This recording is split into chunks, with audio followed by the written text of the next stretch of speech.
Purchasing a wheelchair can be very costly, so what do you do when you can't afford what is needed so desperately? There is help, and it's with the Friends of Disabled Adults and Children.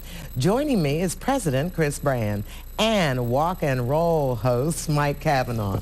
Welcome. Thank you. People are going to know your voice right away. Oh, gosh, yes. How did you all get involved? A few years ago, I was introduced by a friend of WSB Radio to the organization FODAC.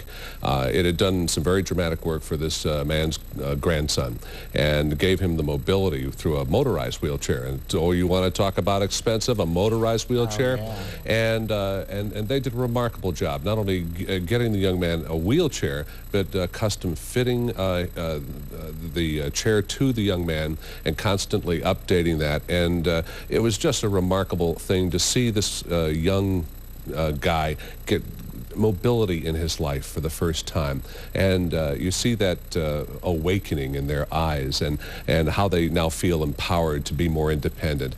And as I learned more about the charity, and it's just simply remarkable work, all of us at WSB Radio kind of wrapped our arms around them, and it's one of the major charities that we support downstairs at WSB Radio. And you're doing that through a walk coming up. You're getting teams together for the Walk and Roll. Walk and Roll, yes. It's our second year at Stone Mountain Park, and it is so much fun. We have music, food, and Mike's out here helping us with rallying awareness, and it is just so much fun out there. People in wheelchairs, the rolling part of that is a lot of our clients come out and they want to give back to the organization, and they'll come out in their wheelchairs, and it's a very flat course, so you can roll or drive your powered chair. And it's just wonderful. How does the organization work? Because you know folks are out there listening. They're going, no, I want to take advantage of that. Absolutely. The organization is basically recycling wheelchairs and medical equipment from individuals who don't need it anymore, companies, and then we'll refurbish it with a lot of volunteers out in Stone Mountain, a huge facility, 65,000 square foot, and it's just packed wall to wall with equipment. And we're trying to match that up with the need as we get calls and try to identify how to match it up and provide that at no cost. There's no sliding fees, and we just found that it provides an easier, less burden for them who already have so many burdens coming to us. And people don't think that, I mean, sometimes you may think that, well, wouldn't insurance cover that? I mean, are there people just slipping through the cracks? There really are. If you're ever in the community and you talk with people, you'll realize just how difficult it is to get benefits from whether it's insurance or the system, Medicare, Medicaid. There's just so many struggles with that. We've had insurance companies take hospital beds out from underneath, collapse back, and because their benefits have ended or something, and people call us with those kind of needs.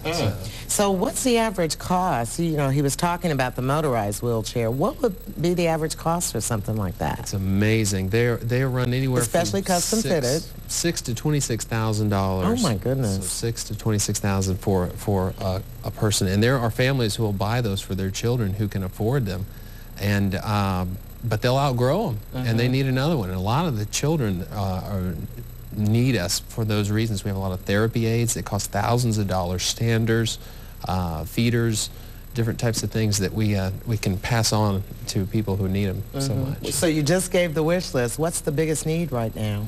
Equipment-wise would be a lot of children's equipment, but what we have longest waiting list for are wider mobility aids, wheelchairs, power chairs, just because we don't, for some reason, get as many of those donated or the materials donated. What would you let people take away from this, Ed? This is a remarkable organization. They are taking things that otherwise might just be thrown away. Again, it's a massive recycling project and turning it into help for people who really need it the most. And it's great to see how Chris and all the people who are so devoted to this project bring other people. It's like a magnet, and you get auto mechanics, for example, who come in and help with the motorized wheelchairs. You get other people who just want to be part of something that's bigger than themselves. And the end result is when you see the person who receives either a hospital bed, a wheelchair, and it helps them so much, and you see that.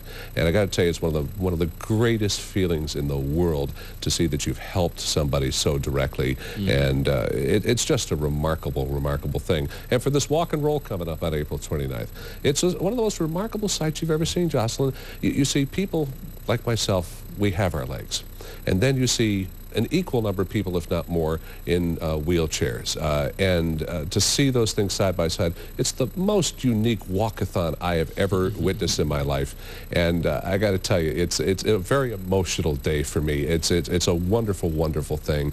And for anybody who would like to be a part of that walk and roll and to volunteer for FODAC, it is just a remarkable organization. It really is. Well, thanks. You couldn't have a better spokesperson. You can see he's pretty passionate. Thanks, Mike. And you do a great work in the community. We're glad to have you on People to People once in a while. Thank you. It's a treat. Join Friends of Disabled Adults and Children for its Walk and Roll event Saturday, April 29th. But now's the time to get your teams together. You have plenty of time. But right now you can learn more by calling 770-491-9014.